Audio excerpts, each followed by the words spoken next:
Muy buenos días, bienvenidos a La Brújula por Radio La Luna. Muy buenos días. Miren, un día más no es un día más, ¿eh? Un día más no es un día más. Fíjate, buen día Daniel, ¿cómo te va? Aquí hablando con Daniel de Abrantes. Buenos días a todos. Y antes de saludar a todos, quiero decirles, si hoy a la mañana te hubieran despertado a las 4 de la mañana y te hubieran preguntado, ¿qué día querés? Y bueno, un día con sol. Tenés un día espléndido, un día con el cielo límpido y un sol extraordinario. Y te hubieran preguntado, ¿y qué temperatura máxima te gustaría? Y no más de 24 grados. Perfecto, tenés 24 grados. ¿Y qué humedad? Bueno, que no sea muy húmedo el día, que no pase los 70. Bueno, 63% de humedad. Y el viento, y un poquito de viento.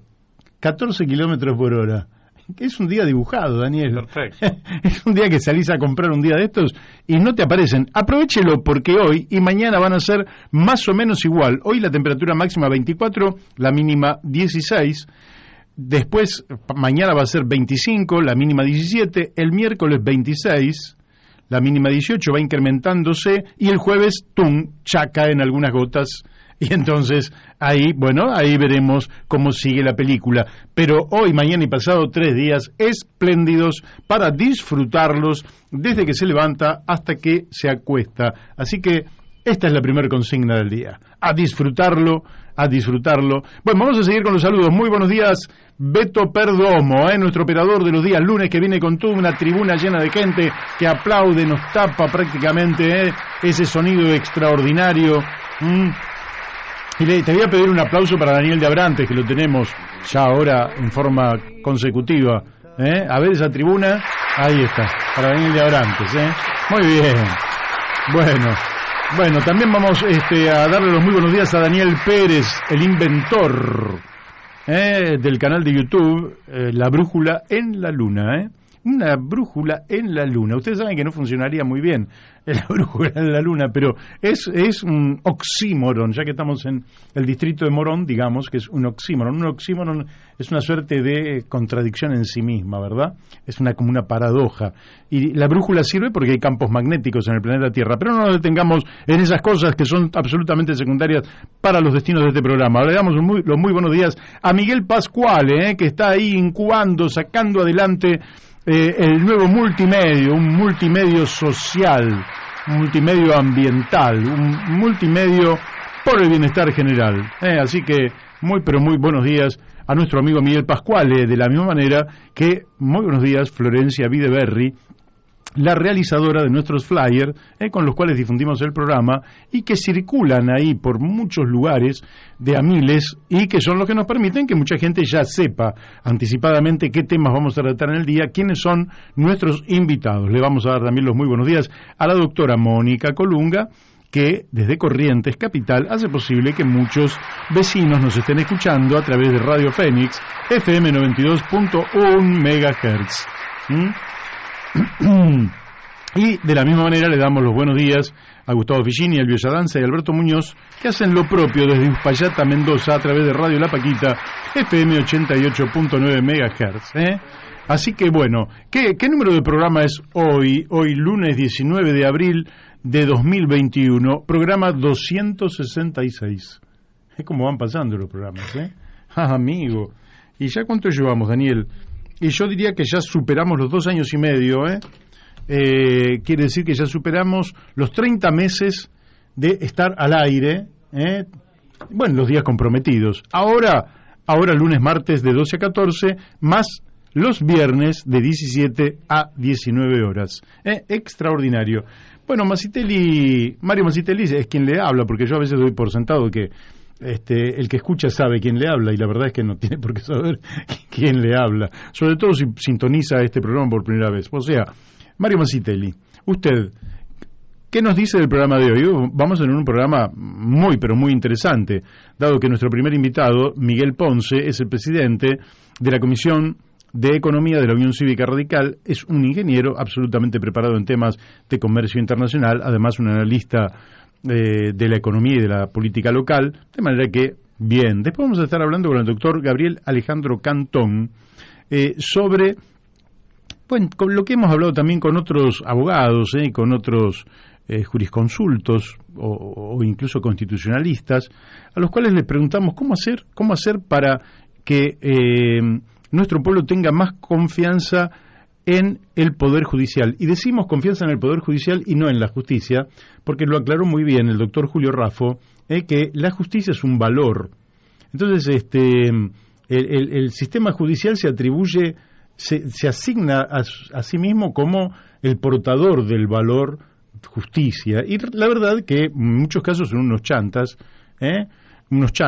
lo digo con todas las letras y con mucho respeto, unos chantas que están al servicio de su nivel de vida y que entonces fallan, toman resoluciones en función del poder político de turno. Si gobierna A, fallan a favor de A, pero si mañana gobierna B, fallan a favor de B. Es decir, el viejo dicho de Groucho Marx, tengo unos principios, pero si no le gustan, tengo otros.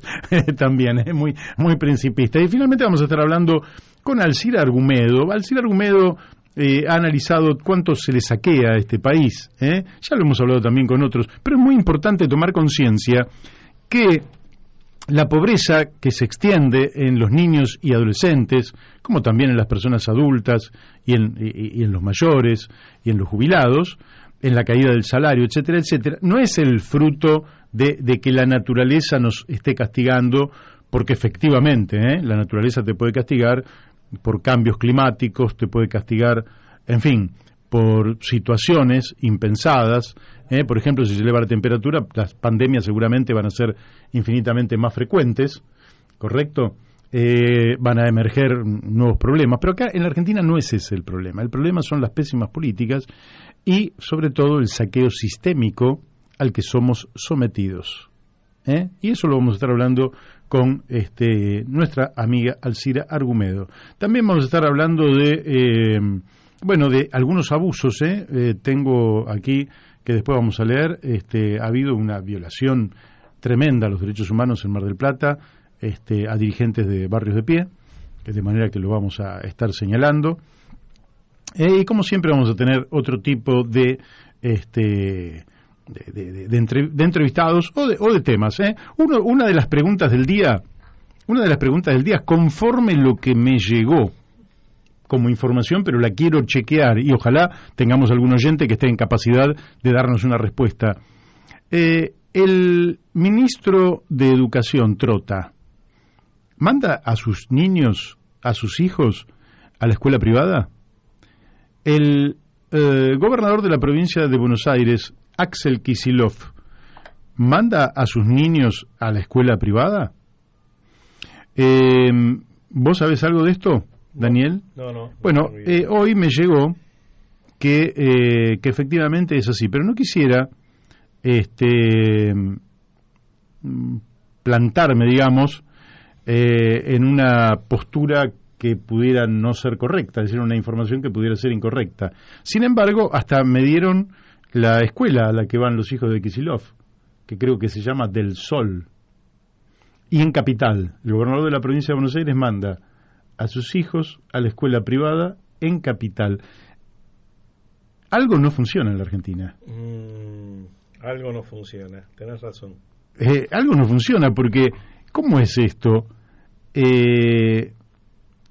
Vos sos el gobernador de la provincia de Buenos Aires, defensor de la cosa pública, defensor de la educación pública, y mandás a tus pibes a la escuela privada. Vos sos el ministro de Educación de la Argentina y mandás a tus pibes a la escuela privada.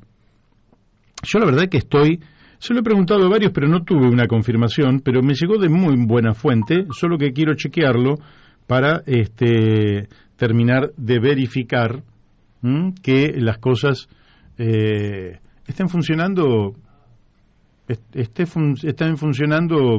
como corresponde, ¿verdad? Sí, pero Mario, no es solo eso, ¿no? Todas las últimas veces que requirió algún tipo de internación la expresidenta y actual vicepresidenta siempre fue en sanatorios privados. Ese doble discurso se aplica tanto a la educación como a la salud. Y a pesar de que recuerdo que inclusive a nivel de la estructura de salud pública, el presidente tiene una unidad dedicada, o tenía una unidad dedicada, no sé si sigue existiendo, en el hospital Argerich, para cuidar de su salud. Y recuerdo que ni Kirchner ni Cristina la utilizaban. Así que bueno, así es. Hablamos mucho de salud pública, pero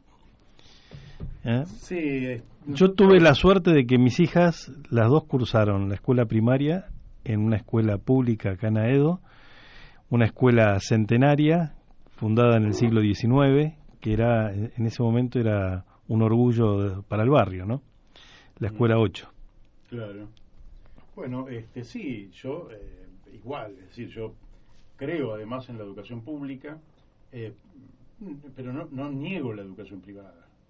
No digo que no la niego, porque creo que bien manejado el sistema, bueno, bien manejado, con criterios correctos, bueno, existe la escuela pública y existe la escuela privada, y bueno, se puede elegir. No estoy haciendo, digo simplemente que el que está de un lado del mostrador tiene que dar el ejemplo. Es decir, si yo, ¿cómo puedo decirle a la gente, usted mande a los chicos a la escuela pública, cuando yo mando a los míos a la escuela privada? Y soy el responsable de la escuela pública, no de la escuela privada. Es que ha ocurrido algo que antes no era así, ¿no? La escuela pública se ha transformado en una escuela para pobres. Y evidentemente los dirigentes políticos no son pobres. Sí, eso es rigurosamente así, como decís. De todas maneras, aquí habría que volver a hacer un congreso pedagógico solo de la escuela pública. Es decir, creo que no hay que hacer un congreso pedagógico de la educación en general, sino solo de la escuela pública. De manera tal que el Estado garantice la escuela pública. Eso es lo que tiene que garantizar el Estado. De la misma manera que en el sistema de salud, el Estado tiene que garantizar el sistema público. A mí me parece que si los privados, si alguien quiere, digamos, ir al sistema privado de salud, tiene que arreglar los precios conforme las leyes del mercado, ¿no? Es decir, un empresario pone un sanatorio para ganar plata atendiendo la salud de sus clientes. Y bueno, los clientes confían en ese sanatorio, tienen la libertad de ir y pactar. Yo creo que el Estado ahí no debería meterse. Sí, lo que pasa es que en el tema salud es más complejo todavía, porque coexisten varios sistemas, ¿no? Sí, hay básicamente tres sistemas: el público, el privado y las obras sociales. Pero el Estado tiene que garantizarte, te tiene que garantizar un sistema público de excelencia. Ahora vos ves que el PAMI, que es la principal obra social del país, y es una obra social, digamos, pública, ¿sí?, se nutre de servicios privados. Sí, claro, porque hace mucho tiempo que está mal encarado el tema en la Argentina. La Argentina pero el Estado, insisto, el Estado tiene que tener su sistema que lógicamente, probablemente con el tiempo, si es altamente eficaz, vaya absorbiendo partes de los otros subsistemas. Pero que tiene que basarse justamente en la promoción de la salud, la prevención, ¿sí?, la atención primaria, y luego, lógicamente, dejar la alta complejidad para los hospitales. Esto se hace a través del sistema educativo y se hace con médicos de cabecera. Uh-huh. Entonces vos tenés médicos de cabecera que pueden ir a tu casa, cosa que es lo que habría que hacer, ver si tus pibes tienen bien todos los dientes o tienen alguna carie, atenderla a tiempo, no dejar que avance, conocer a las personas, no atender como si fueran máquinas, ¿no? Que en muchos casos, incluso en el sistema privado, puedo dar un ejemplo reciente, pero no lo voy a dar, de alguien muy cercano a mí, que fue a hacerse atender y más o menos un minuto la atención duró. Y vos decís, sí, la verdad es que fue muy mala atención en el sistema privado.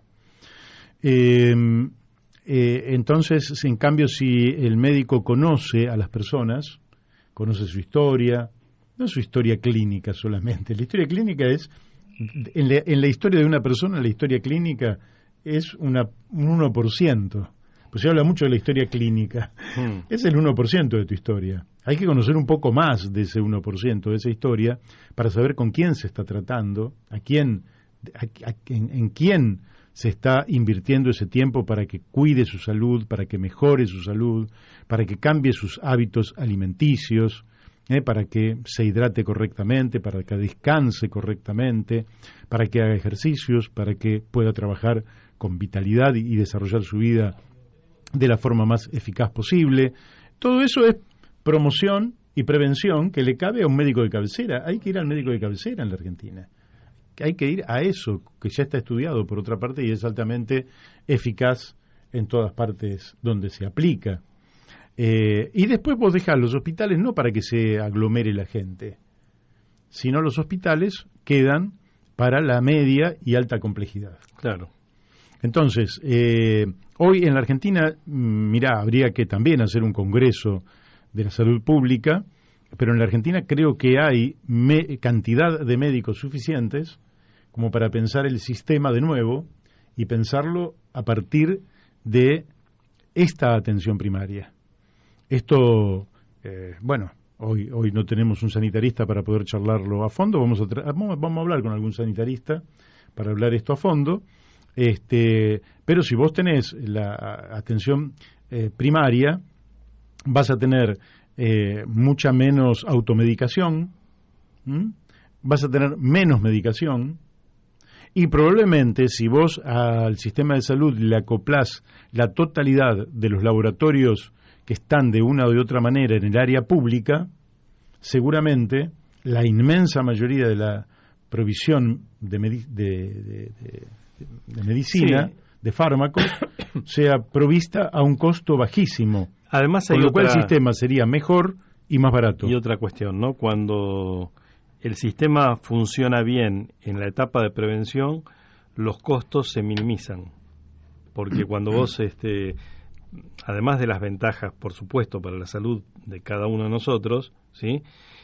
No es lo mismo encarar la solución de un problema de salud avanzado, ¿sí? Que no ha tenido el debido tratamiento, que al tomarlo a tiempo los costos son totalmente distintos. Claro, aquí mi hijo Lautaro me lo manda Laura, hizo la primaria, la secundaria, el profesorado en el sector público y da clases en 5 escuelas públicas. Bueno, bien. Por lo menos tenemos un poco de por lo menos tenemos un poquito de autoridad moral para los que estamos acá para defender la escuela pública. Y voy a leer algo que me manda Graciela, de Castelar. Gracias, Graciela. De acuerdo con respecto a la salud también. No sé si es cierto, pero me llegó que nuestro gobernador no tiene IOMA, sino una prepaga de muy alto nivel. Seguramente. Quienes trabajamos en la provincia de Buenos Aires, como los docentes, no podemos elegir la obra social. Estamos cautivos de IOMA. Gracias, Graciela. Bueno, me llegan más mensajes. Evidentemente, el tema es poco claro. Poco claro que los nacional y popular restrinjan, digamos, su participación en el Estado a cobrar del Estado, pero cuando tienen que poner lo más valioso que tenemos, que es la vida y a nuestros hijos en el sistema social, pero parece elegimos que el sistema privado. Pero parece que hay otra categoría que se pone por encima, que es la de los ricos y la de los pobres. Yo creo que sí. Los ricos van a la salud privada, sí, donde no hay que hacer colas, donde no hay que ir a las 5 de la mañana para conseguir un turno, donde claro, te atienden con más rapidez, ¿sí? Y los pobres van van a donde pueden. Daniel, ¿sabes qué? Cuando tienen los síntomas encima, cuando los síntomas no se soportan más, sí. Es decir, cuando el dolor de muela ya no da para más, ahí van a un dentista. Cuando los cólicos ya no se soportan más, entonces ahí van a un médico.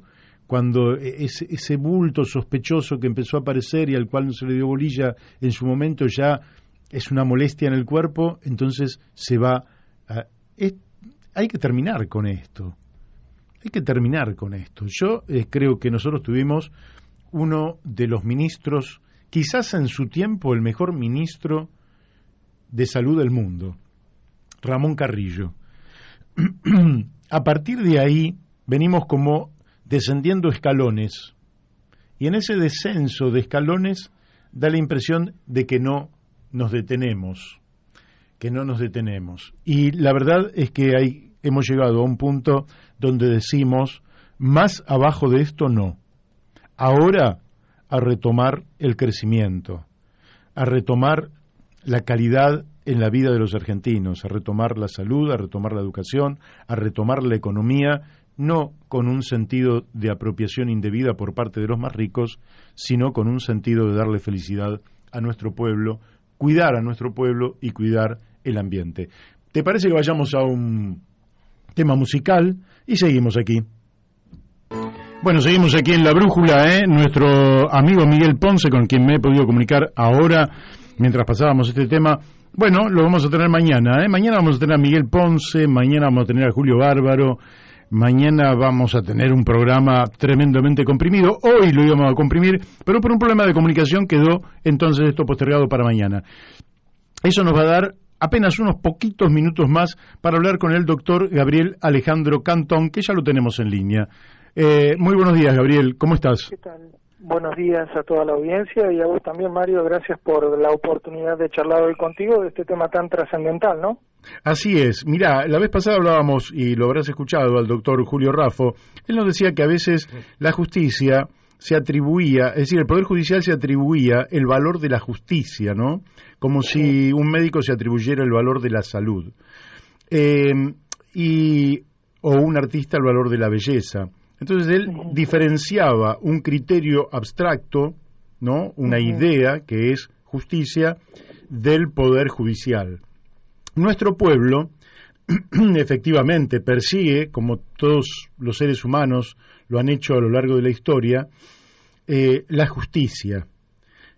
Pero desconfían del Poder Judicial, que no es la justicia, es el Poder Judicial. Es decir, desconfían en concreto de un sistema al que ven muchas veces absolutamente influenciado o bien por el poder político, o bien por el poder económico, o bien por intereses corporativos, de manera tal que disocian su capacidad de administrar justicia de lo que son los propios intereses que interfieren en este accionar. Y ahí se genera entonces esta desconfianza popular respecto al Poder Judicial. Lógicamente, lo hemos hablado con vos y también con otros, pero nos gustaría que nos dijeras desde tu punto de vista cómo podríamos hacer para, digamos, sin entrar en temas técnicos,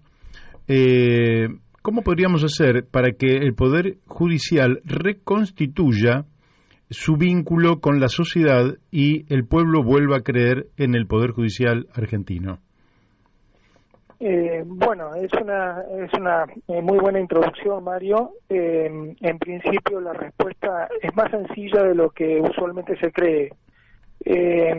Nuestro ordenamiento jurídico o la base organizativa e institucional del país está en el texto de la Constitución Nacional, consagrada y bajo un estricto equilibrio de funcionalidades que cada uno de los actores que en esa Constitución se define debe desempeñar, ¿no es cierto?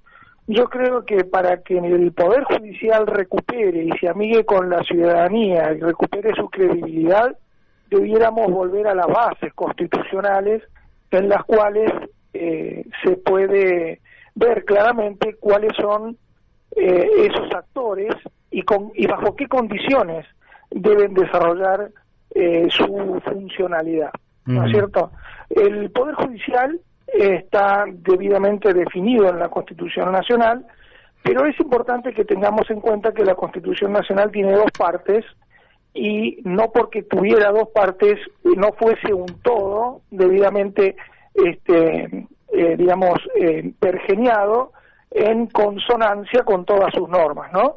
No caprichosamente la Constitución prevé una parte de derechos y garantías y una parte orgánica en la que organiza valga la redundancia, organiza su estructura de poder, ¿no? Cómo va a cumplir, cómo va a hacer respetar esos derechos y garantías que el pueblo a través de sus constituyentes decidió reservarse para sí, ¿no? Sí, perfecto. Muy bien. Entonces, tomando en cuenta esto, decimos que tenemos una serie de derechos y garantías en la parte dispositiva de la Constitución Nacional, la primera parte, en donde nosotros los argentinos decimos queremos que se nos respete el derecho a trabajar, que se nos respete el derecho a la educación, que se nos respete el derecho a la libre circulación, por mencionar solo algunos, ¿sí? Sí. Para no hacerlo complicado. Entonces, ¿qué va a decir la Constitución en la parte orgánica?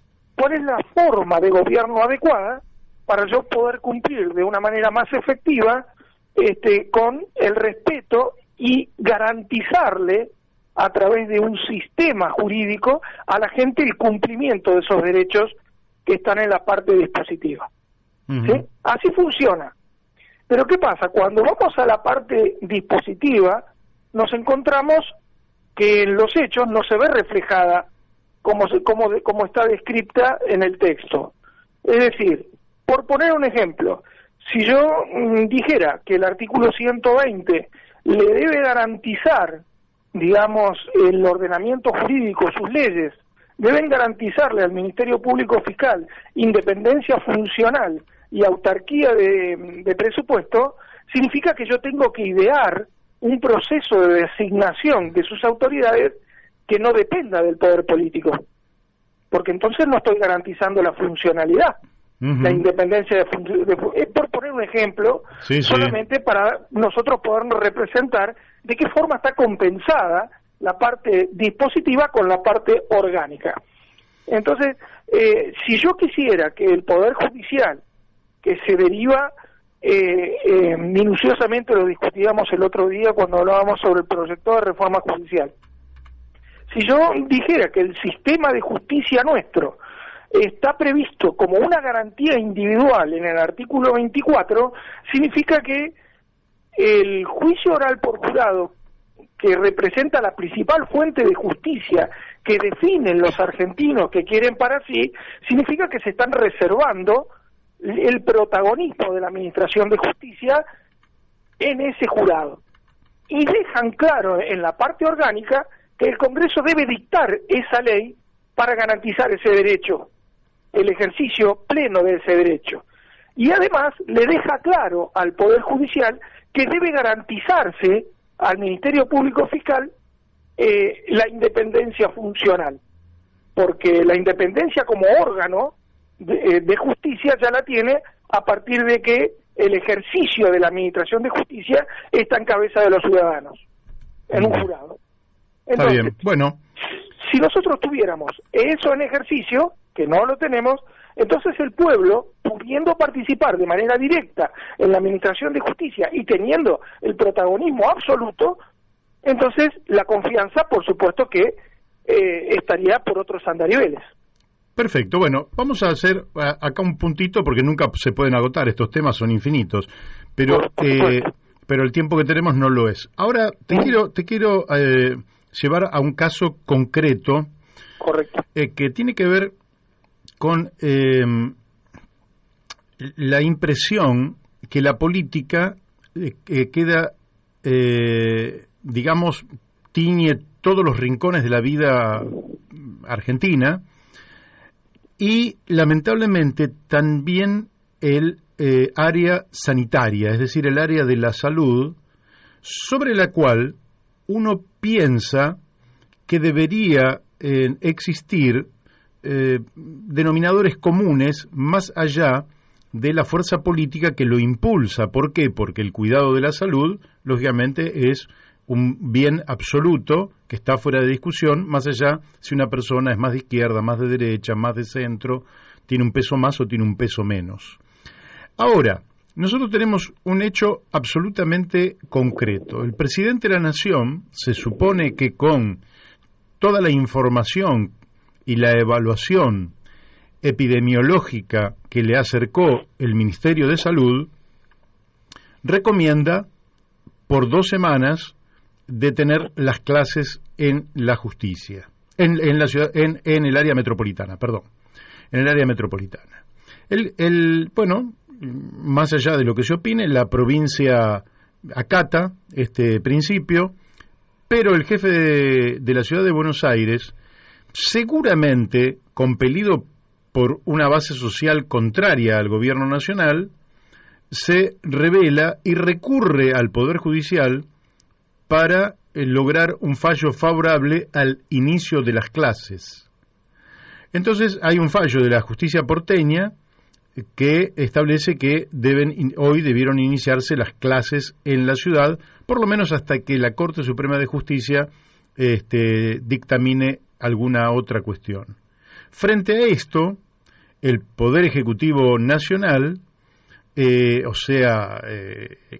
tiene otro color político, manda una denuncia contra Rodríguez Larreta y también contra Patricia Bullrich por sedición y atentado a la salud pública.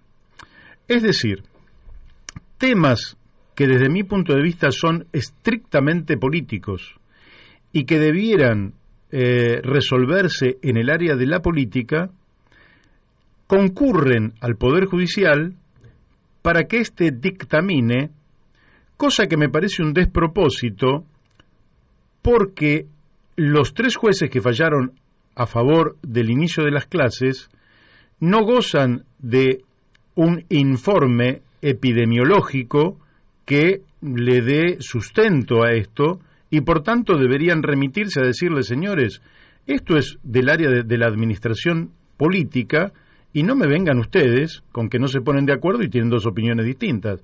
Siéntense, tengan una sola opinión, consensúen una opinión, y no me vengan con este tema a nosotros. Sin embargo, el Poder Judicial parece involucrarse como si fuera un tercer partido político en disidencia con alguno de los dos para intervenir.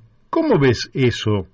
¿Cómo se puede superar esto de llevar cosas de la administración pública al Poder Judicial?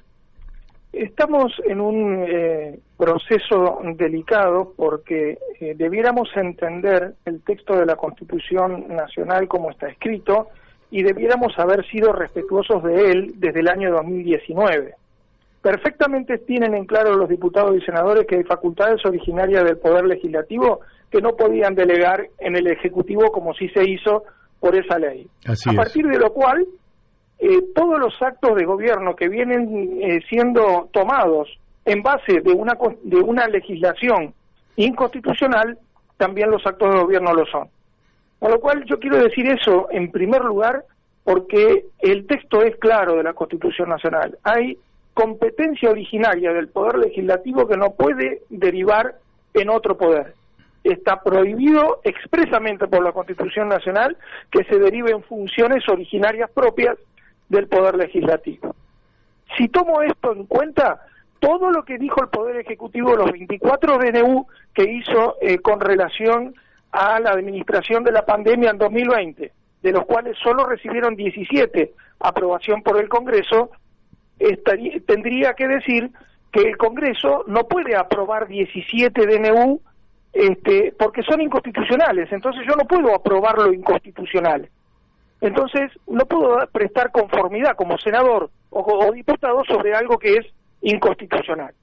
primero y principal. Tendríamos que tener claro eso. Claro, pero vos tenés un hecho inédito que es administrar una pandemia, cosa que no tiene antecedentes en la Argentina. Ok, pero lo que yo estoy diciendo es que a partir de que se concedió esas facultades extraordinarias a juicio de cualquier constitucionalista de forma inconstitucional, si hubo consenso el año pasado en 17 de los 24 DNU, ¿no? ¿Por qué ahora que se dicta de manera inconsulta y sin tener el consenso requerido para que tuviera vigencia, ¿no? Soslayando ese aspecto constitucional que mencioné, suponiendo que los otros 17 que se aprobaron tuvieron el consenso, porque se toma de manera inconsulta, incluso de parte de los ministros que debieron ser consultados por el presidente para tomar esta decisión,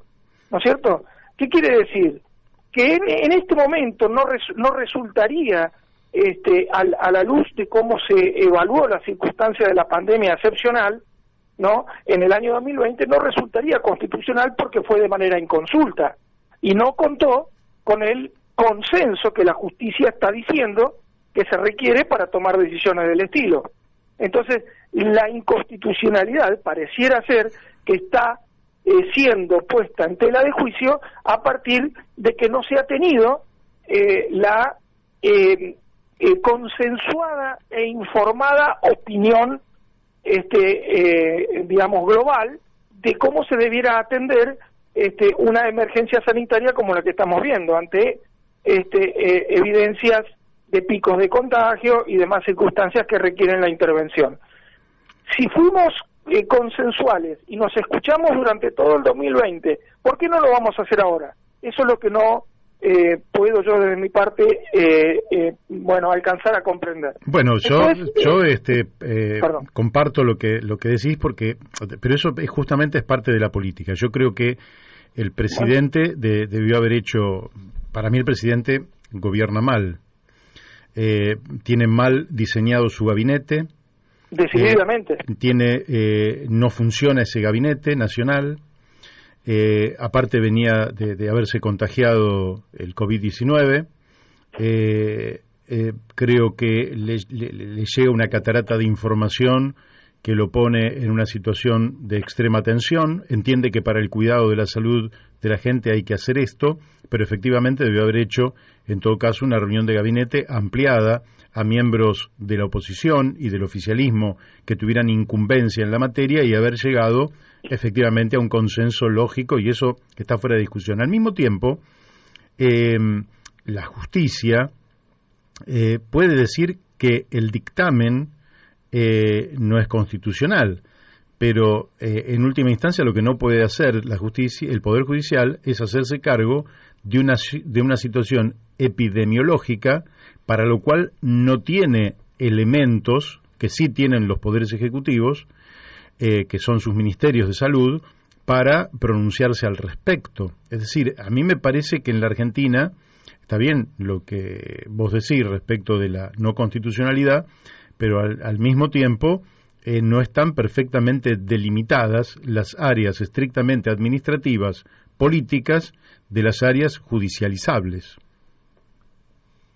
Hay un precepto constitucional que nosotros tenemos siempre en vista cuando se habla de estas cosas, es que el sistema de justicia, todo en general, desde el punto de vista constitucional, estrictamente hablando, sí, es político desde el momento que yo involucro al poder político para la designación de sus autoridades.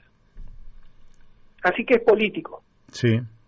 Así que esa característica no la podemos ignorar como si no lo fuera, y pedirle a la Administración de Justicia que no opere políticamente cuando la designación de sus autoridades son políticas. Así es. Integrantes políticos del Poder Judicial y del Poder Ejecutivo. Entonces, ignorar eso significa ignorar la base. Entonces tenemos que pensar que para evitar que la justicia pudiera ser politizada, nosotros tendríamos que garantizar la independencia del Poder Judicial, para que pudiéramos, como arrancamos la conversación, empezar a confiar en el Poder Judicial. Así es. Entonces le tenemos que sacar la decisión de condena que tienen los jueces, porque no es como está programado en la Constitución Nacional que debiera ser.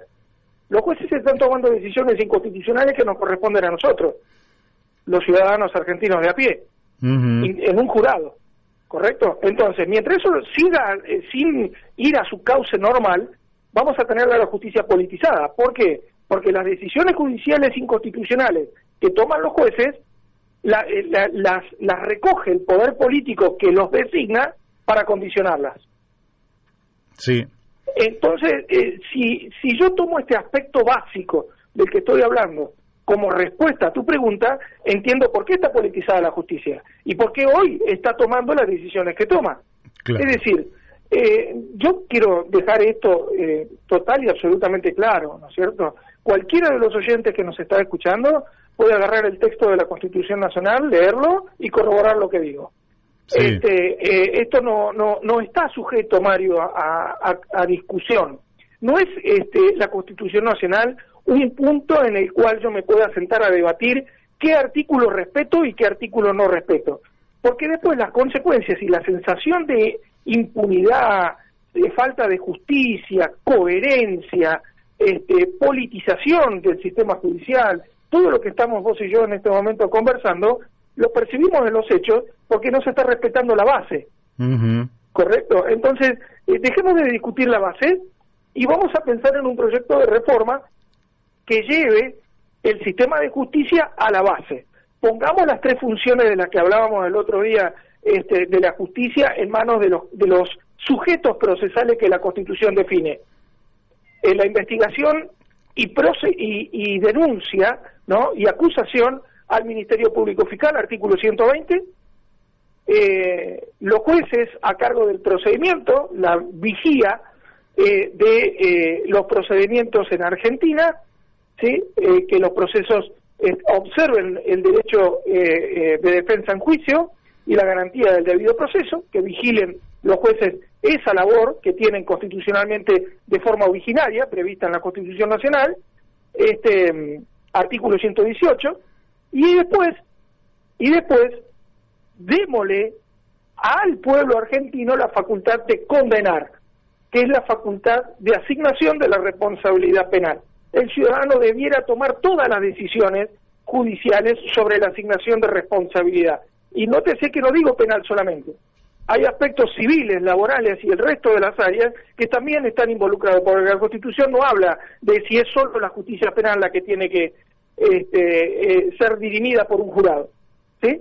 Pero estamos hablando de la justicia penal y es lo que nos ocupa hoy. Entonces digo, hagamos que el sistema de justicia vaya a su base, a su origen, pongamos en manos de los sujetos procesales constitucionales correctos las funciones de la justicia y vamos a percibir rápidamente que hay independencia, que se respira otro aire, que se habla con otro discurso y que se tiene que actuar muy diferente. Entonces, cuando yo como poder político, cuando pierdo el control que tengo hoy sobre la administración de justicia y condiciono tanto como lo hago hoy a los magistrados que deciden de forma inconstitucional lo que no deben, entonces yo a partir de ahora me voy a empezar a cuidar más y no voy a poder actuar con la impunidad con la que estoy haciendo ahora porque tengo la influencia que tengo sobre el Poder Judicial.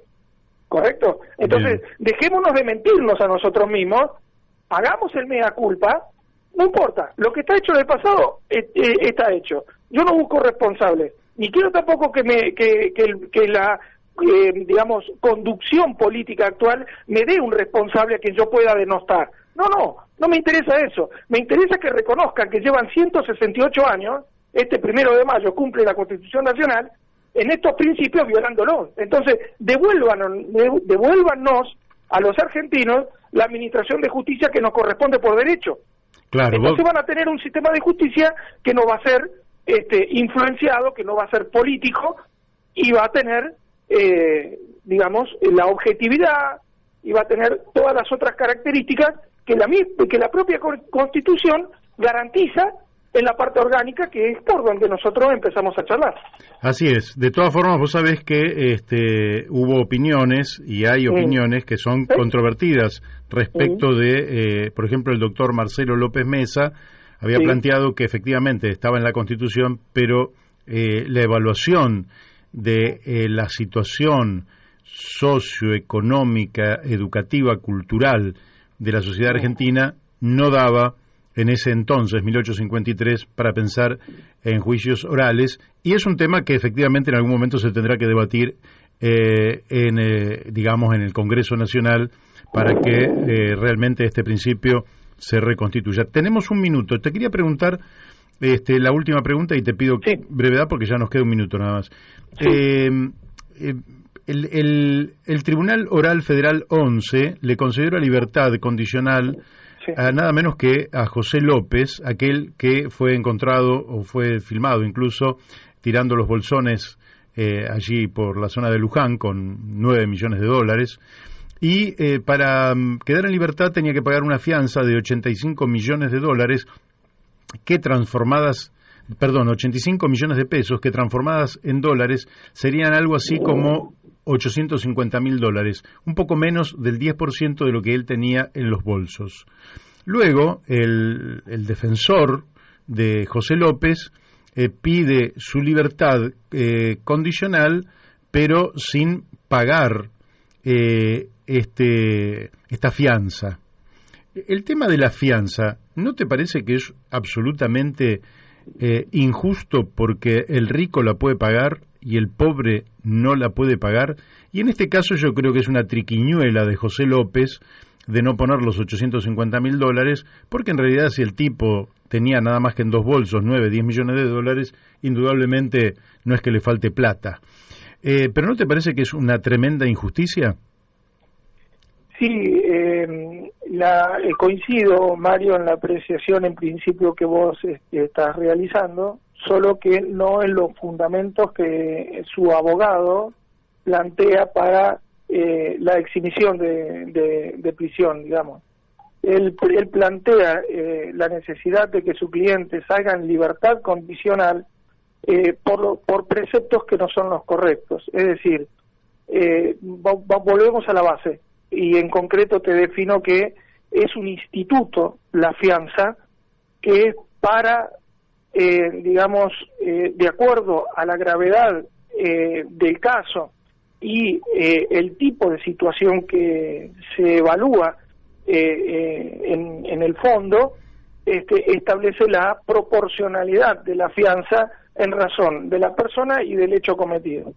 La fianza no debiera existir en principio económica, pero sí las razones que la medida cautelar exige para su cumplimiento. Es decir, el señor José López está pudiendo garantizar no influenciar en el proceso estando en libertad, y además me puede garantizar que él no se fugará estando en libertad esperando la sentencia definitiva de su juicio. Esto es lo que nosotros debiéramos considerar que está previsto en la ley de procedimiento. Esto es lo que debiera pasar. Ahora, agregarle para que él tenga derecho a su libertad un monto del dinero es como decir que yo compro mi libertad con un determinado dinero. Me da la justicia a mí la posibilidad de comprar mi libertad. ¿Desde cuándo eso? Claro. Y no resulta lógico. Y la libertad, ¿sí? Como es un valor universal, no puede estar restringido a los que tienen plata y no a los que le falta. Exactamente. Entonces tendríamos ahí una violación constitucional más. Gabriel, te agradezco muchísimo. No, al contrario. Te mando un fuerte abrazo. Hasta siempre, Mario. Bueno, hasta siempre. Hemos hablado con el doctor Gabriel Alejandro Cantón y su mirada sobre lo que debería ser el respeto al ordenamiento constitucional, lo cual haría que mejore la confianza de la opinión pública en el Poder Judicial.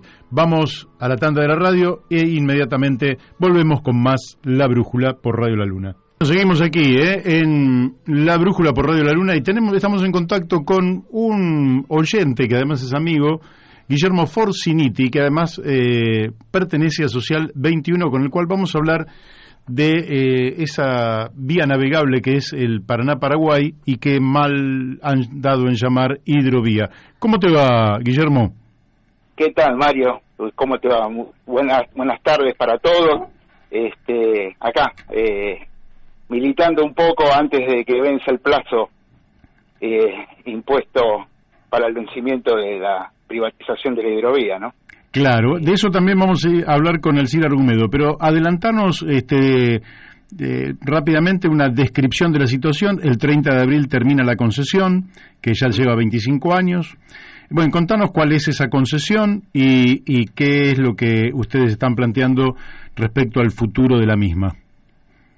Bueno, esto, como dijiste vos, es una cadena de malas decisiones políticas instrumentadas hace 25 o 30 años en Argentina, donde se ha permitido la libre navegación de los ríos interiores para lo que es la marina mercante internacional, donde la Argentina ha perdido la soberanía de sus ríos interiores. Y no solamente es un tema soberano y estratégico, la recuperación de la bandera nacional en los buques mercantes, sino también la de sus puertos, la logística integrada, para poder desde Argentina hacer uso soberano de toda la cadena de valor integral que significa el comercio exterior argentino, y eso se ha desregulado completamente a través del decreto 1772 de Menem, Dromi y Cavallo. Uh-huh. Y bueno, entonces lo que hay que recuperar, lo que nosotros estamos proponiendo como fuerza política de liberación nacional, es volver a recuperar la logística a través del proyecto ELMA 21, donde se recrea el factor de escala estatal para toda la logística integral que necesita la República Argentina, y volver desde ese Estado empresario, desde esa cadena de valor estatal, volver a recuperar soberanamente el comercio exterior argentino en manos de los argentinos. Bien, te hago porque vos hablás de ELMA 21, lógicamente que es una propuesta nueva, pero ¿por qué no le explicás a los oyentes qué fue ELMA en la Argentina? ELMA fue una creación en sí, lo que primero nació fue la flota fluvial y mercante nacional, que después se constituyó en ELMA a partir del gobierno de Frondizi, donde la Argentina soberanamente realizaba los fletes de comercio exterior a través de buques con bandera nacional. Era la flota estatal y privada a través de la cual la República Argentina hacía el intercambio con el mundo soberanamente, que fue lo que se desreguló y hemos perdido. La Argentina tiene un quebranto de 7.000 millones de dólares en concepto de flete marítimo, el cual hay que volver a recuperar.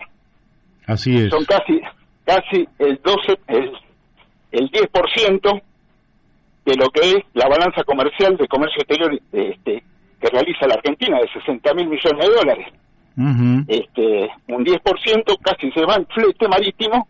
Entonces, es lo que hay que recuperar, es lo que está a disposición solamente con la recuperación de la reserva de carga, que es uno de los proyectos que estamos impulsando, que tiene estado parlamentario, a través de la diputada Magdalena Sierra, Hugo Yasky, uh-huh, y otros, Grana, y otros diputados más que están impulsando, tiene estado parlamentario, y también la recreación del FODIN, que es el Fondo de Desarrollo de Industria Naval Nacional, que es el brazo ejecutor de esa actividad enormemente próspera, que es el flete de ultramar, que solamente con 20 tripulantes la facturación que tiene ese flete es altísima, pero el FODIN lo que hace es apropiarse de ese fondo de 2% de lo que es el flete de ultramar para desarrollar la industria naval argentina, en astilleros argentinos, con trabajadores argentinos, y eso generaría aproximadamente 150.000 puestos de trabajo. Claro. En astilleros nacionales. A ver, digamos, retomamos y volvemos al punto. ELMA es Empresa Líneas Marítimas Argentinas, que fue creada en 1960 y que duró hasta que en el desguace y desmantelamiento de la Argentina, desguace del Estado y achicamiento de la Argentina, el gobierno de Menem destruyó prácticamente todo lo que servía para tener un proyecto nacional.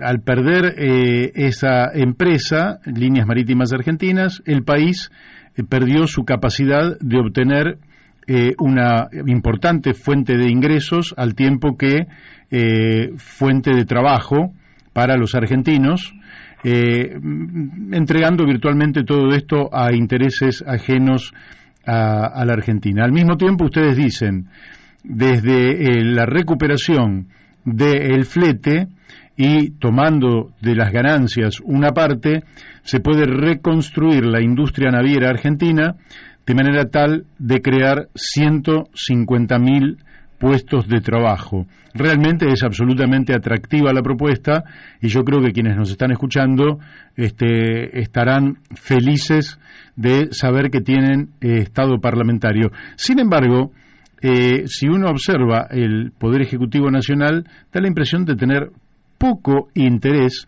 en hacer lo que dijo con el Paraná-Paraguay, que era crear una empresa del Estado Nacional con participación de las provincias para el manejo justamente de los ríos interiores, que fue una propuesta concreta que hizo el presidente en la orilla del río Paraná, con la presencia de los gobernadores, que se transmitió por televisión, por tanto la vimos todos, y después dio marcha atrás al punto que Meoni, el ministro de Transporte, planteó volver a licitar el manejo de la hidrovía.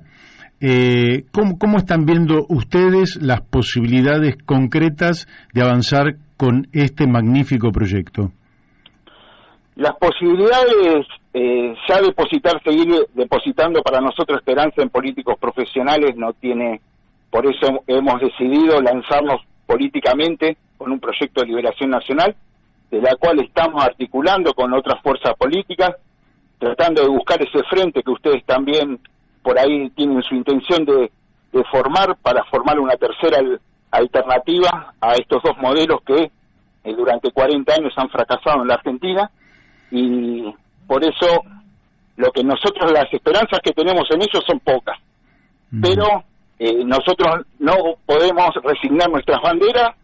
Lo estamos militando esto no ahora, sino hace 18 años que los proyectos de ley tienen estado parlamentario continuamente, porque nuestra manera de persistir en lo que es la soberanía nacional, y lo que estamos proponiendo es que cese tanto el artículo 949, que es un proyecto liberal, pero también el Canal Magdalena, que también es funcional a las multinacionales. Los dos proyectos son funcionales a las multinacionales y al dragado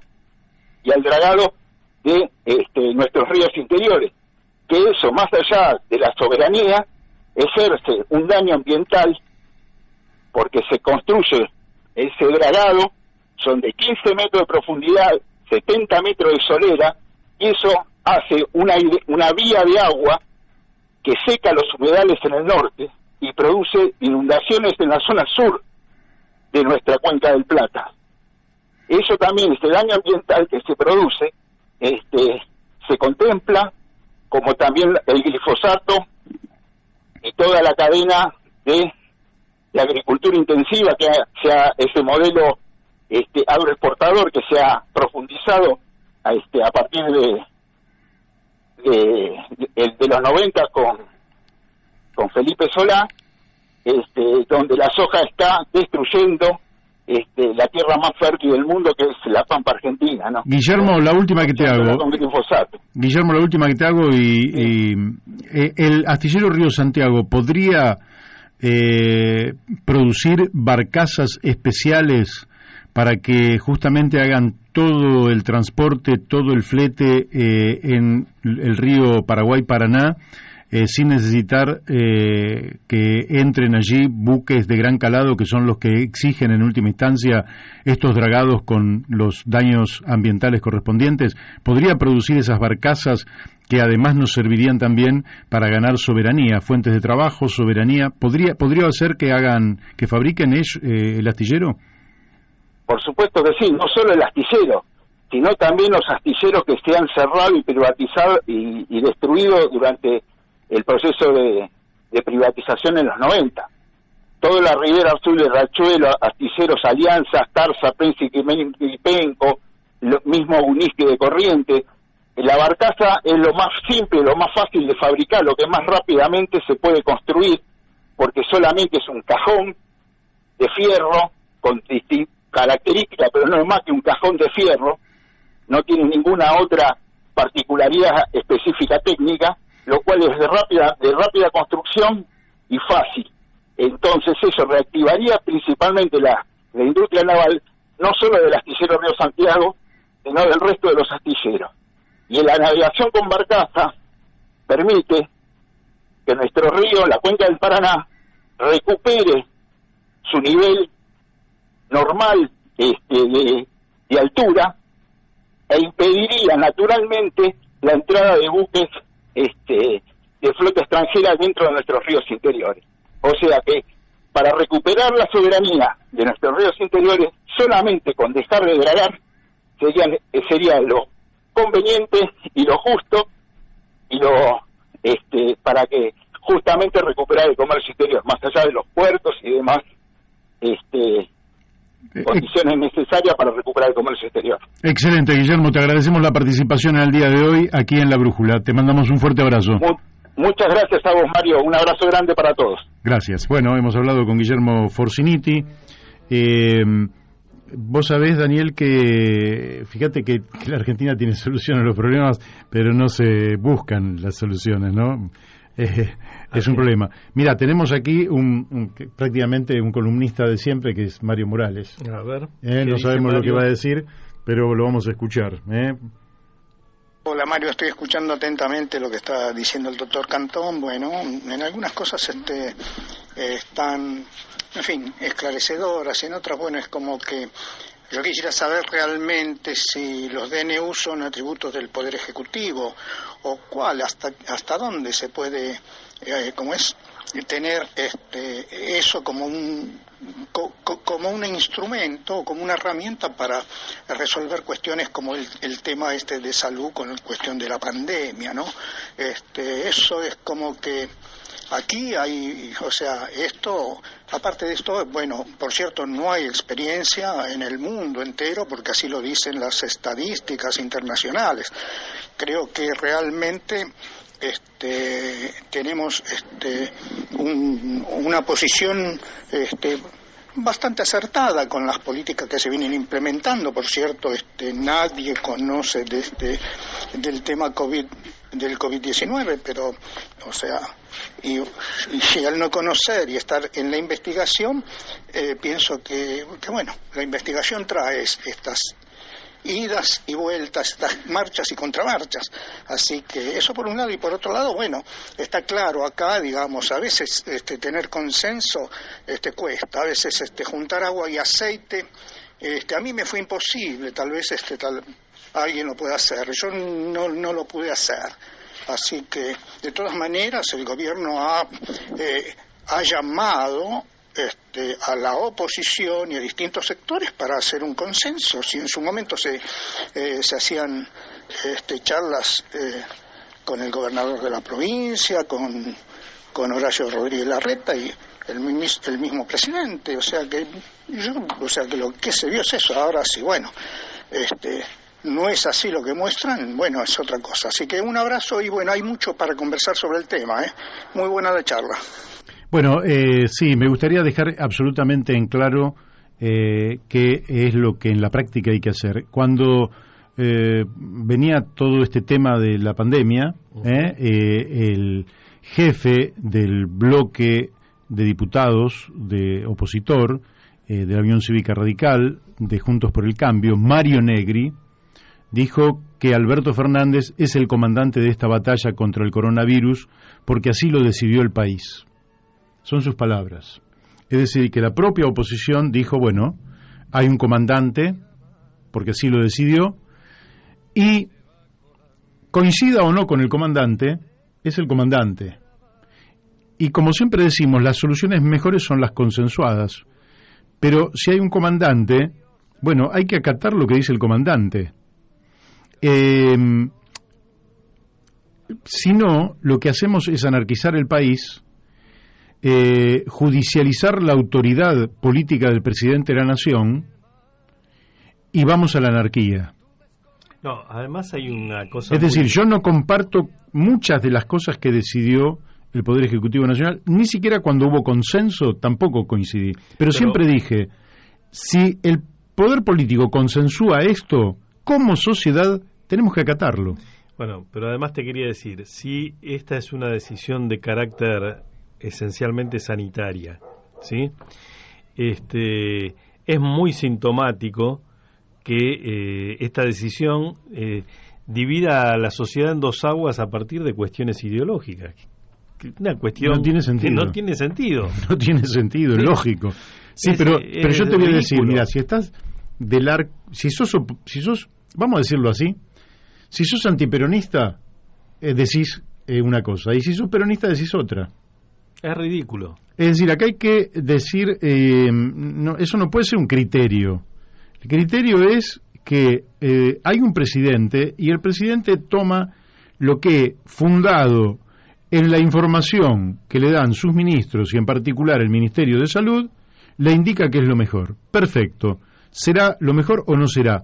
No lo sabemos, porque como bien dice Mario Morales, no se sabe porque no hay antecedentes de una pandemia equivalente a esta. Pero ¿qué hacemos como sociedad?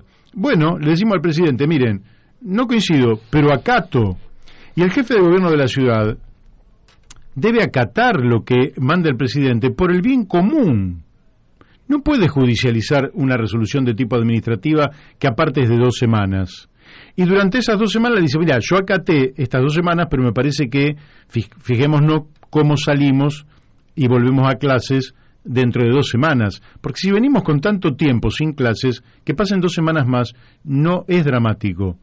Lo dramático sería que en una controversia política hiciéramos un desquicio sanitario.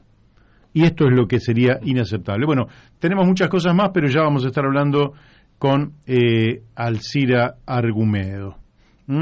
Tengo acá un mensaje que nos envió el doctor Dabove, pero me parece que lo vamos a dejar para después. Sí, en el medio me gustaría decir que me envió Humberto Tumini una declaración por la represión de la policía bonaerense a dirigentes de barrios de pie en Mar del Plata. Entonces hubo realmente una persecución a Javier Aguirre, militante de Barrio de Pie, y a su mujer, Lorena Quiroga, y lo que queremos dejar constancia aquí. En otro momento lo vamos a tratar con más extensión el tema, pero no admitimos en la Argentina represión de la policía bonaerense a ningún dirigente social, en este caso dirigentes de Barrios de Pie de Mar del Plata. Y ya estamos en contacto con Alcira Argumedo. Alcira, muy buenos días, ¿cómo te va? Bien, bien, ¿cómo estás, Mario? ¿Cómo nos costó? La vez pasada no nos pudimos comunicar y hoy... Bueno, no, y después hubo otra fallada, pero bueno, la tercera es la vencida. La tercera es la vencida, así es. Bueno, bienvenida a La Brújula, Alcira. Bueno, muchas gracias. Ya le han dado por ahí, me parece. Sí, bueno, pero te damos la bienvenida cada vez que estés por aquí. Sí, ya estuviste por aquí y ha sido un gusto.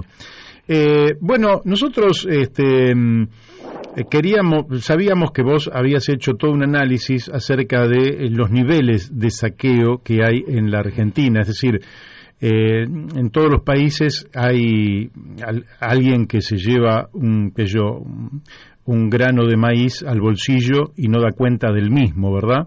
Eso ocurre en todas partes. Pero en la Argentina da la impresión de que no se trata de un grano de maíz o un grano de soja, sino algo infinitamente más importante que impacta en la vida real de los argentinos. Vos has hecho un cálculo estimativo de cuánto es lo que perdemos, tanto sea por la agricultura, por lo que tiene que ver con la minería, el petróleo, comercio exterior, finanzas, etcétera.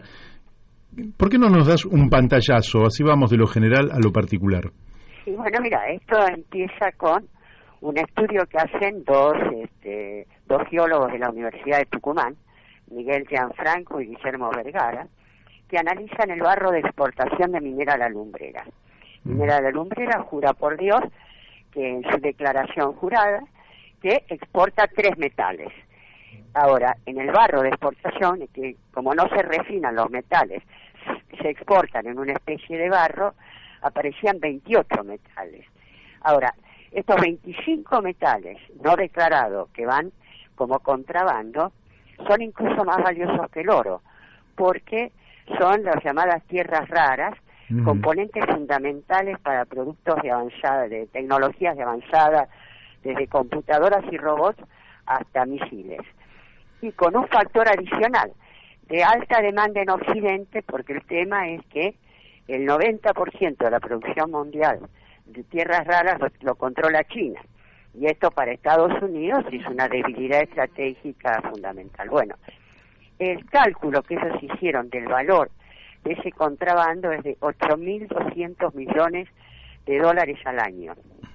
Ahora, si uno toma en cuenta, esto está comprobado, digamos, si uno toma en cuenta que la Barrick Gold no es más honesta que Minera La Lumbrera, y a su vez hay evidencias de que hace contrabando de oro hacia Chile, por ejemplo, parece que es de sentido común en Neuquén saber que hay que tener 2 camiones para poder hacer el contrabando de oro a Chile, o en el aeropuerto de Plumerillo detectaron un avión cargado con contrabando de oro de la Barrick Gold rumbo a Chile. Digo, si uno analiza además, estoy hablando de la minería, ¿no? Si uno analiza además las exportaciones mineras del 2019 y 2020, y resulta que todas las mineras del país exportan solo 3 minerales. Es decir, no hay más minerales en la Argentina que esas 3 mineras. Por lo cual, digamos, de alguna manera, si vos tenés 8.200 solo de minera bajo La Lumbrera, se puede estimar que el conjunto de las otras mineras, incluyendo la Barrick Gold, son otros 8.200 millones o 7.000 millones. Y ahí nomás tenés 15.000 millones de dólares solo de las mineras. A su vez tenés todo el tema de las cerealeras.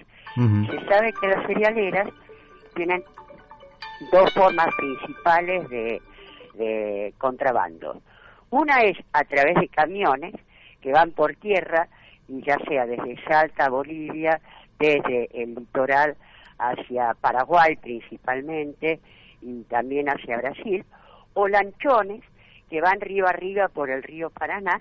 ¿Por qué? Porque en Paraguay no declaran,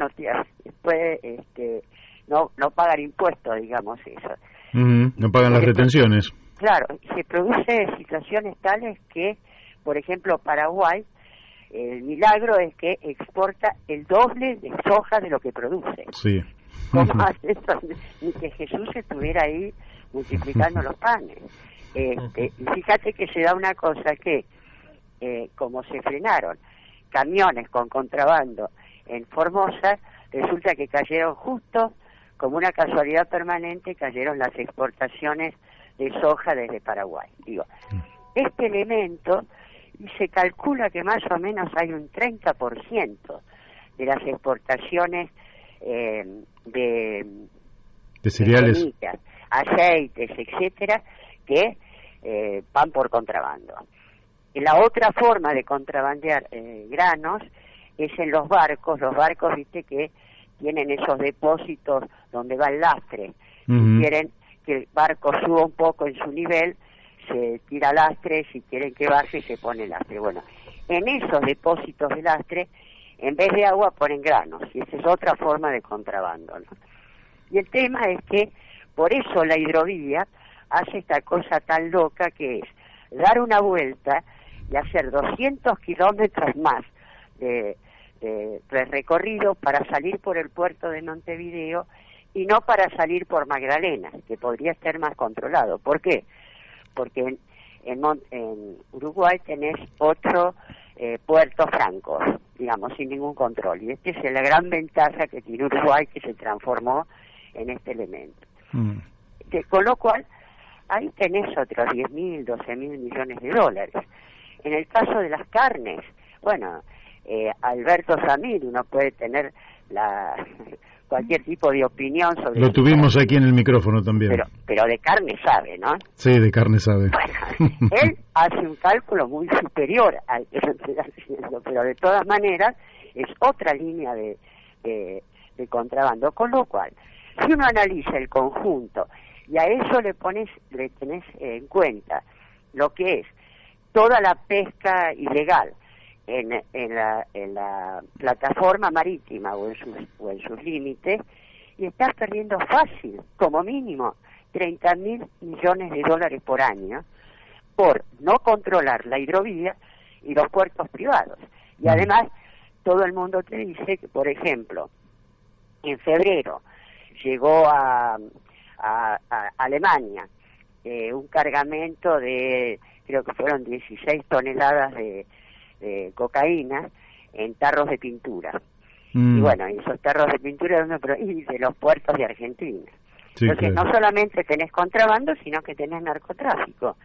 Y este es el drama, creo que se sintetiza en mi querida ciudad natal de Rosario, que es la desindustrialización generó un creciente proceso de desempleo, precarización, pobreza e indigencia. Y la privatización del puerto lo volvió a transformar, como en los años 30 en la Chicago Argentina, y ahí ves las muertes diarias y el nivel de violencia que existe en ciertas áreas, ¿no? Sí, claro. Esta es la clave. Ahora, eso que vos mencionás me da pie porque quizás nos vamos por otro lugar, pero por un ratito nos vamos a hacer un pequeño paréntesis.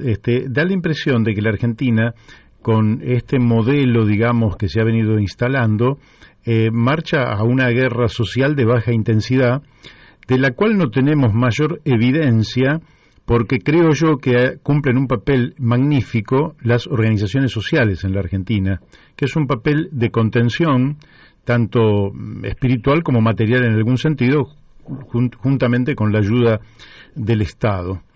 Pero da la impresión de que hay una franja muy importante de la sociedad, siendo dentro de este paréntesis a la política, que no tiene comprensión de este fenómeno y que no busca el cambio de este modelo atroz que estamos viviendo. ¿Cómo lo ves cuando la evidencia de que estamos viviendo en un modelo de saqueo y de empobrecimiento masivo de los argentinos es tan evidente? ¿Cómo ves a esa franja de la sociedad que efectivamente da la impresión de estar conforme o mirar para otro lado? Mira, yo creo que hay, primero que hay un área que son intereses directos en este tipo de saqueo, porque son beneficiarios directos o indirectos del saqueo. Y después hay un área, te diría, de clases medias, lo que en su momento más fácil la llamaría clase media estúpida, que de alguna manera hay como una especie de mensaje de exclusión, digamos, ¿no? La idea es que acá hay gente que sobra en este mundo, y esta gente que sobra, si yo me pongo del lado de los beneficiados, no voy a sobrar. Entonces está alimentando una especie de racismo social en la Argentina, en otros lados es racismo contundente, una especie de racismo social en la Argentina donde los culpables de la crisis argentina son los pobres que reciben planes sociales, no los ricos que están generando un saqueo. Y esto es un anacronismo total, porque lo que hay que tener en cuenta es que la pandemia no hizo sino detonar y profundizar la crisis del neoliberalismo, que ya se venía manifestando en todos los países de Occidente, tanto en los países centrales como en los periféricos. Vos lo tenías en Inglaterra con el Brexit, en Francia con los chalecos amarillos y las huelgas, en Alemania e Italia, donde la caída del nivel de vida alimenta movimientos profascistas o pronazis, Estados Unidos, que había vuelto al proteccionismo, y en América Latina tenía crisis en Colombia, Ecuador, Perú, Chile y Argentina. Y el tema, y esto creo que es muy significativo seguirlo, es que en la reunión de Davos de enero de este año, el capo máximo, creador del Foro Económico de Davos, que es el lugar de encuentro, el corazón del poder económico financiero occidental, acaba de sacar un libro que se llama El Gran Reinicio, The Great Reset. ¿Qué quiere decir esto? Él considera que es necesario introducir cambios profundos en la política mundial, en la economía mundial, debido a las graves falencias que tienen vinculadas con la escasez de recursos estratégicos, la creciente desigualdad, la crisis, la brecha tecnológica y la crisis climática, donde lo que él dice es que, por supuesto, da una respuesta absolutamente reaccionaria, pero los principales empresarios, los principales países y los principales organismos internacionales tienen que llegar a acuerdos para dar respuesta a esto, si no, la situación puede ser catastrófica. Y esto es lo que no ven estos sectores de una especie de derecha absolutamente anacrónica, ¿no? Estos liberfachos republicanos que están repitiendo el mismo verso que nos llevó en 40 años a una crisis brutal, no solamente a nosotros, sino a todo Occidente. Este es el problema. Entonces, creo que hay un desconocimiento muy profundo, ¿no? Y también, ¿no te parece, por ejemplo, uno podría concluir que la humanidad... Habla un poquito más fuerte, Picho. Sí, uno podría concluir que la humanidad se ha extralimitado en muchos aspectos, sobre todo en el uso de los bienes naturales, ¿no? Que también hay una población creciente en el número que genera evidentemente una demanda muy significativa conforme los niveles de consumo, y también, pero si todo eso fuera cierto en algunos lugares del planeta, no resulta cierto eso básicamente en la Argentina, donde nuestra población sigue siendo muy baja por kilómetro cuadrado, ¿verdad? Y donde todavía tenemos agua, tierras fértiles en abundancia y, como hemos visto, minerales, etcétera, etcétera. Es decir, ¿no compramos a veces problemas ajenos que nosotros no tenemos y esos problemas ajenos terminan generando nuestros propios problemas? No, mira, yo creo que en parte puede ser así. Lo que sucede es que desde la dictadura militar hasta acá, y más allá de los intentos de algunos gobiernos de corregir determinados aspectos, Argentina fue sometida a un proceso de saqueo y destrucción productiva y social que no sufrió ningún país que no haya tenido una guerra en su territorio. Yo siempre doy datos en grandes trazos. Vos pensás que desde la dictadura hasta acá, y principalmente a instancias de Cavallo, y esto hay que tener en cuenta, Cavallo no fue un ministro argentino, Cavallo fue un hombre de los grupos económicos financieros perteneciente a los tanques de pensamiento de estos grupos económicos, que vino acá a llevar adelante determinadas estrategias fijadas por Kissinger. Vos fijate, se destruyó el polo industrial ferroviario, el polo industrial naviero, el polo aeronáutico, fabricábamos aviones jet hace 40 años, el polo petrolero, el polo metalúrgico, fabricaciones militares, eso fue arrasado. Destruiste el Sistema Nacional de Ferrocarriles y la flota mercante y fluvial. Argentina exportaba el 95% de sus productos en barcos nacionales y ahora no llega al 5% en barcos nacionales. Todo eso generó un proceso de desarticulación, desempleo, precarización laboral y crecimiento de la pobreza. A eso agregale que eliminaste o destruiste un sistema público de educación que había dado 5 premios Nobel en ciencias y era el de mayor calidad de toda América público, incluido América Latina. A su vez pagaste 560.000 millones de dólares por una deuda que era fraudulenta y odiosa, de lo cual la mitad era la estatización de la deuda privada. Perdiste 430.000 millones de dólares más por la privatización aberrante de YPF y 220.000 millones de dólares más en concepto de fletes por la destrucción de la flota mercante, que ahora le tenés que pagar fletes a otro. Esto venía para el Estado, esos fletes. Y bueno, en términos sociales pasaste de ser la sociedad más igualitaria de América hasta 1974, con un 6% de pobreza, más igualitaria que Estados Unidos si tenés en cuenta lo que era el racismo y demás, a un 42%, que uno puede decir 50% de pobreza más 60% de tus chicos en condiciones de pobreza o indigencia, y un 3% de desempleo, a un 14%, pero si le agregás los inactivos, que son desempleados, que no buscan trabajo, entonces superás el 20 y pico %. Te quiero decir, esto ni una guerra en tu territorio. Sí, claro. Esto fue consecuencia de la política, consecuencia del debilitamiento de las oposiciones, como a partir de la dictadura militar, etcétera. Digo, esto hay que tomar conciencia, porque además parece que sos el hijo de la pavota, y aquí cierro. El caso de Minera La Lumbrera. ¿Sabés quiénes son accionistas, beneficiarios de Minera La Lumbrera, que te afana 8.200 millones de dólares por año? BlackRock. Sí, BlackRock, que es nuestro principal acreedor. Por lo tanto, BlackRock nos viene robando o participando del robo de 8.200 millones de dólares por Minera La Lumbrera. Después, junta esa plata, te la presta, y entonces tenés que pagar intereses y te aprieta el cogot. No sé si te das cuenta. Sí. Si nosotros no tenemos conciencia de que esto hay que revertirlo, no salimos nunca más, Mario. Hola, Alcira, ¿cómo estás? Daniel de Abrantes te habla. Hola, Daniel, ¿cómo estás? Qué gusto hablar con vos, y bueno, lamentablemente tocamos estos temas que nos entristecen tanto y nos ponen tan mal, ¿no? Porque la Argentina, la verdad, un país saqueado y destruido en los niveles que estás señalando, y que nosotros coincidimos totalmente. Ahora, todo esto pasa mientras la Argentina tiene un sistema democrático, mientras se van sucediendo gobiernos, por lo menos desde el año 83 a esta parte.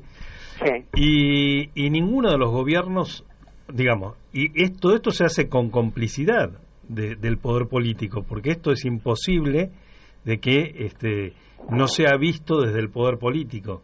Sí. No lo puede, por ahí se le puede ocultar a una parte de la población, ¿sí? Pero el poder político es consciente de que esto pasa. ¿En qué punto estamos desde el punto de vista político como para parar este saqueo?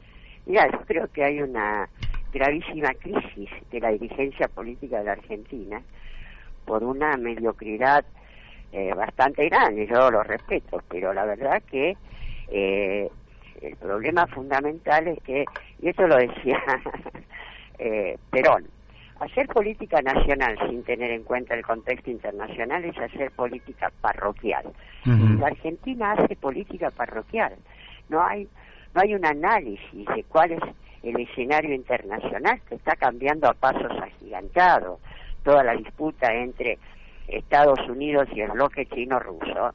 Estados Unidos está perdiendo aceleradamente la disputa hegemónica frente al otro bloque en términos económicos, financieros, tecnológicos, etcétera, etcétera. Y acá se vive como si nada pasara.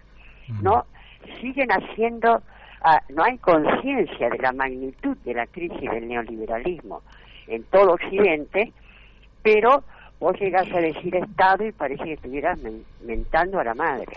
Pero, Alcira, ante semejante saqueo, el pueblo argentino debería demandar de alta traición a todos los que gobernaron este país en los últimos años. ¿Es así? Ya, hay una cosa que puede ser alta traición, otra cosa es estupidez humana, otra cosa es deterioro político como secuelas de crisis.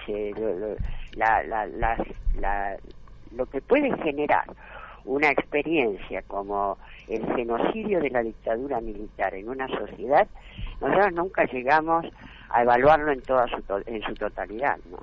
Lo que significó la quiebra y la digamos, la condena a cualquier intento de plantear una transformación más o menos profunda en función de una reivindicación social en gran escala. Parecía absolutamente cuestionado.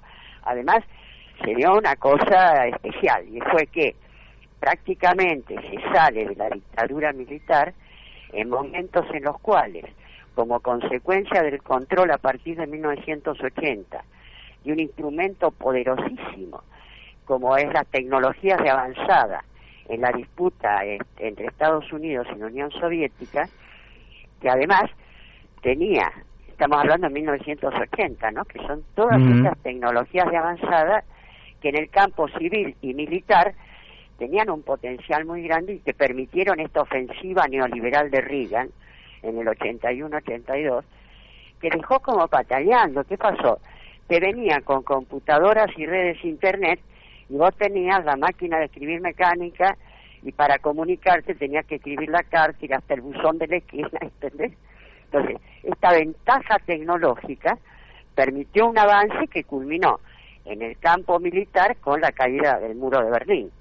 A partir de ahí, todos los años 90 fueron el auge de el fin de la historia, etcétera, etcétera, hasta el 2000. O sea, tuviste 20 años o 30 años desde la dictadura militar hasta que comienzan las primeras crisis del neoliberalismo, de una hegemonía ideológica absolutamente arrasadora, que arrasó no solamente con las clases dirigentes, arrasó también con las universidades. Yo te digo que eran las ciencias sociales, con temas absolutamente distractivos. En sociología era lamentable, vos estabas hablando de la deconstrucción del sujeto y la posmodernidad y no sé qué, estaban robando hasta el apellido. Entonces, esta fue una gran contraofensiva restauradora por parte de Occidente, que hasta mediados del 2000 permitió un avance que prácticamente dejó inmovilizadas las dirigencias políticas, ¿no?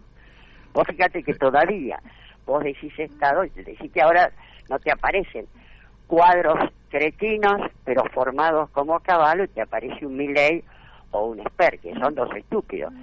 Pero verdaderamente esos 20, 30 años de hegemonía neoliberal cayeron en la Argentina y cayeron sobre la clase política, que la dejaron trastabillando, ¿no?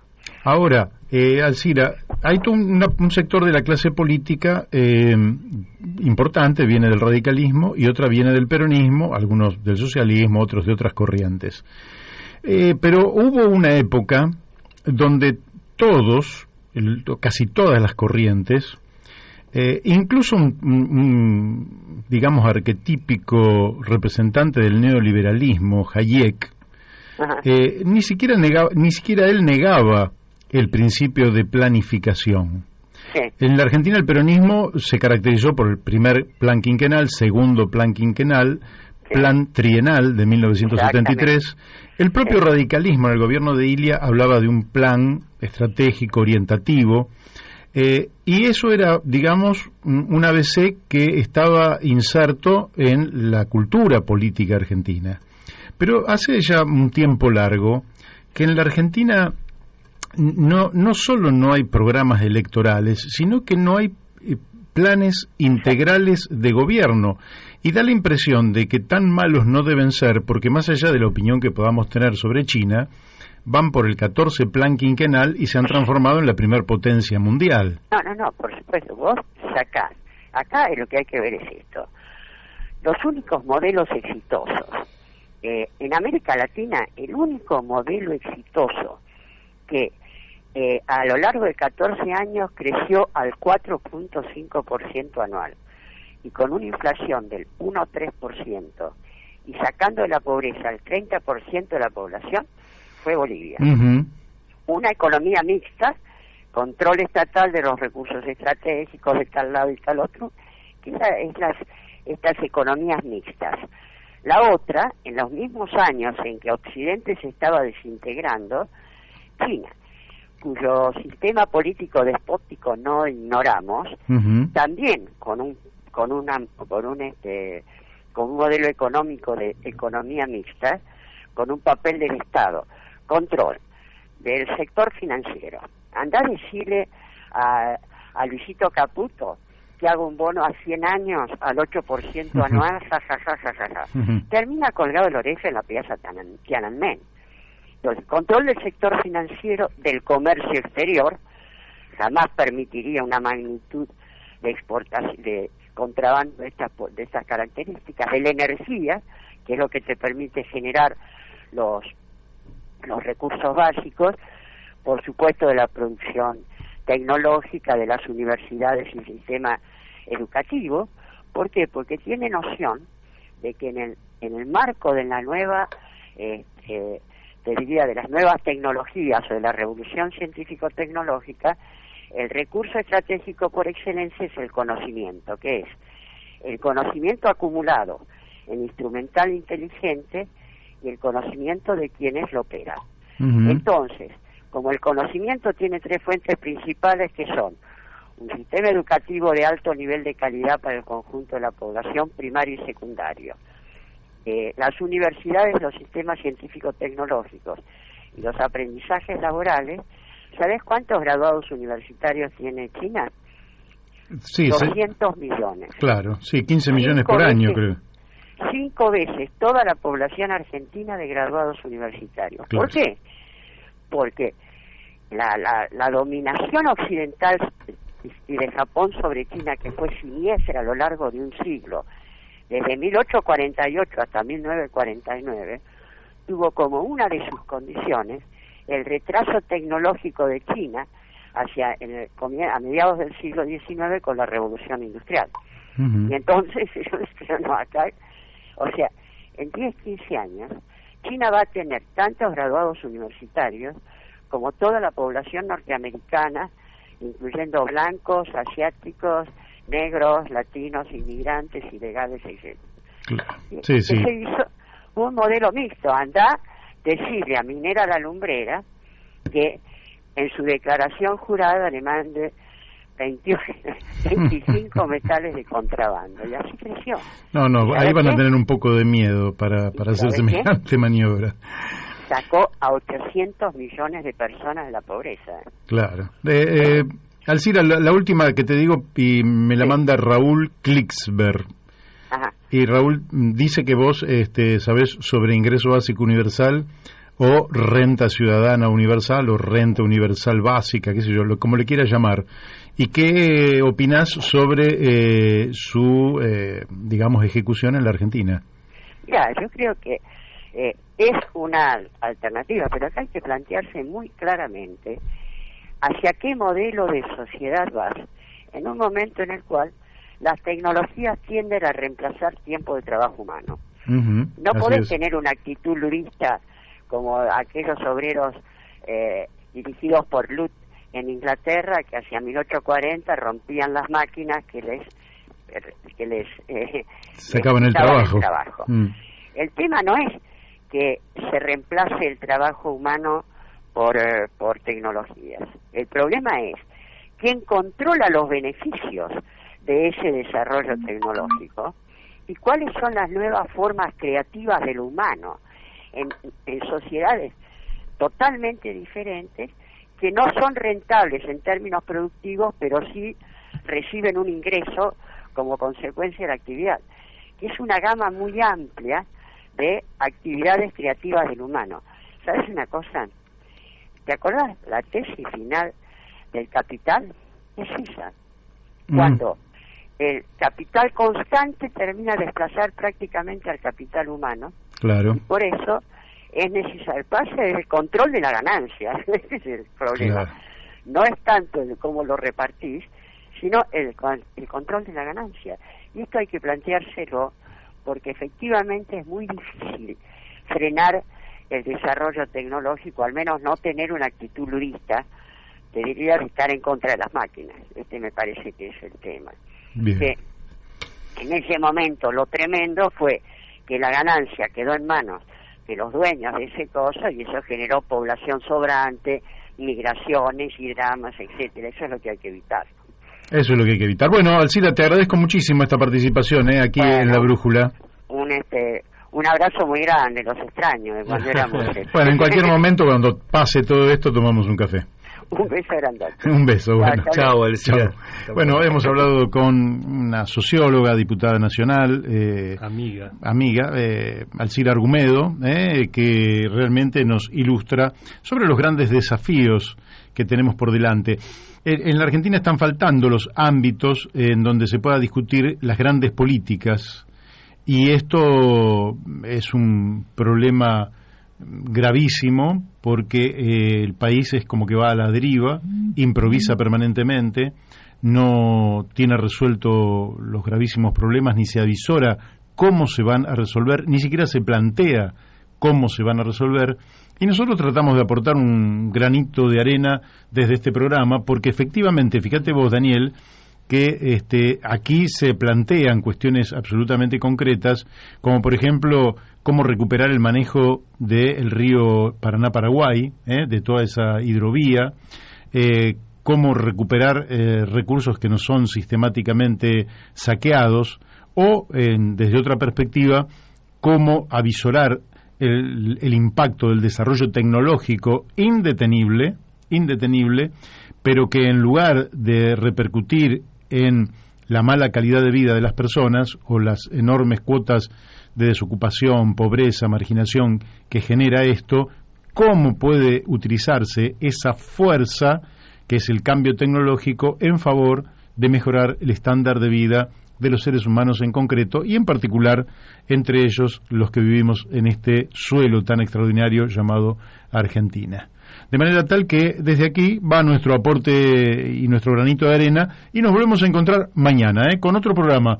Todos los programas son distintos y de ningún programa usted se va sin que algo le haya quedado. Ahora, eso es lo que queremos. Yo quiero dejar un último mensaje.